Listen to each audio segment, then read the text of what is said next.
ganda. Pauwi. Pauwi kami sa Linggo. Pero overnight pa rin. Hindi. Ito, aluwi kami na 4 o'clock. Ngayon? Oo. Ito po parang... Nag-overnight na lang po tayo. Next time, babalik kami. Kasi si Lina, ayaw niya magpabalik naman. Oo. Next Ito time naman din may ano, parang pag naging tayo na yacht club. ko nabibisitahin si Julie. Di ba? Isipin niyo ba naghihirap ang Pilipinas? May Oo. mga Pilipino may-ari ng yacht. Kaya nga eh.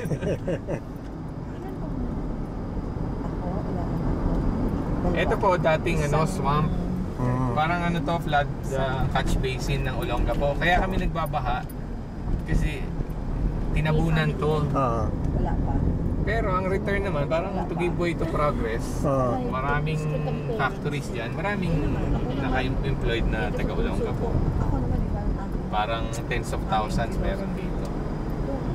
Gumagawa ng computer parts, gumagawa ng mga makina. Sino magpapangsawa nila? 24 hours ang operation. Kaya sa isang company, ang empleyado niya may 2,000, may Pero pag 2,500, 3,000. Okay na, okay yun. Pero kung hindi naman okay Ito na, po, Koreans po ang may-ari. Yan, yan.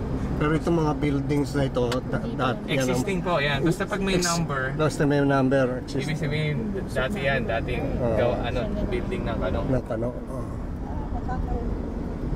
Kasi parang ganun na po Hindi yung kasi ginawa may nila. Yung, iba na ngayon. yung original Hindi designation, sila, sila yun na yung ginagawa. pangalan niya talaga. Hindi sila nakafocus sa... Ayan po yung Naval Supply Depot dati. Iba na ngayon. Pero si mama mo gusto din ba? Nag-asawa siya.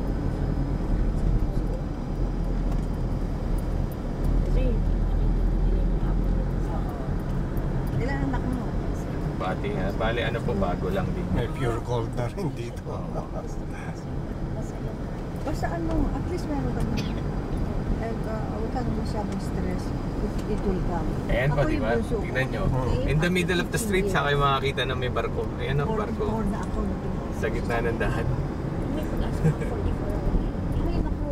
26 ko Basta Ito po, text ka lang. daungan din to ng ano, yung ang mga ship na nag-export na nagke-carry ng grain, ng mga feeds, ng bigas, ng mga kotse. Ayan po. Laki oh. Cycle ko lang. Yung mga rolyo po yan ng metal sheet, yan yung raw materials paggawa ng bakal. Ay, bakal. ito. Raw materials ng steel mill.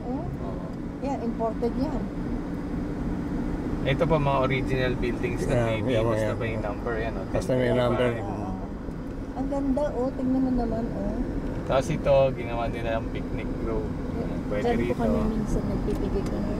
Nakikita ko kami sa Facebook ni Maricel. At least maganda naman at ang tubig niyo malinis pa, walang mga basura. Yun po, medyo, yun ang nakakatuwa lang. Usually kasi mga basura ito at least malinis, Ito po yung NSD area tawag dyan. Naval Supply Depot dati. Nagdadak po dati dyan yung mga submarine, Oo. mga supply ship. Tapos nakikita nyo yun, yung maliit na barko na yun, yung merong puti na radar. Barko ng Pilipinas yun. Philippine Navy. Yung nagpapatrol sa ano, sa... Ito ba yung China Sea? Opo. Oo. Paglabas po dyan, China Sea. Oo. Sinasabi ng father ko, ang Sambales surrounded ng China Sea.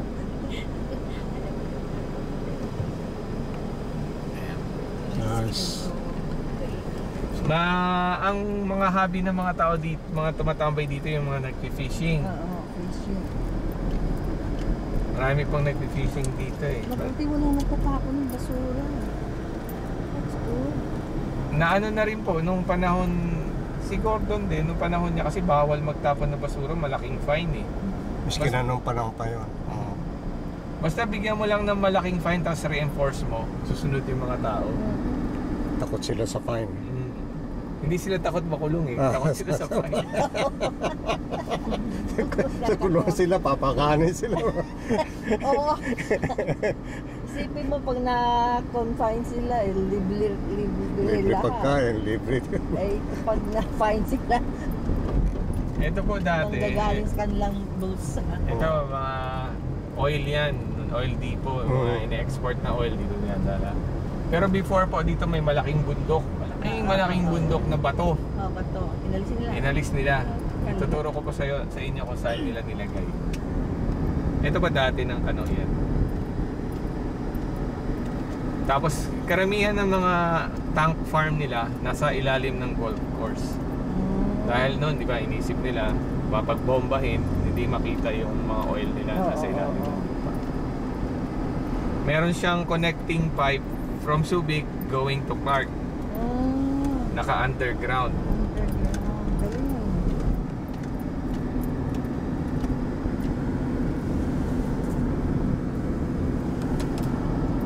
Ito din.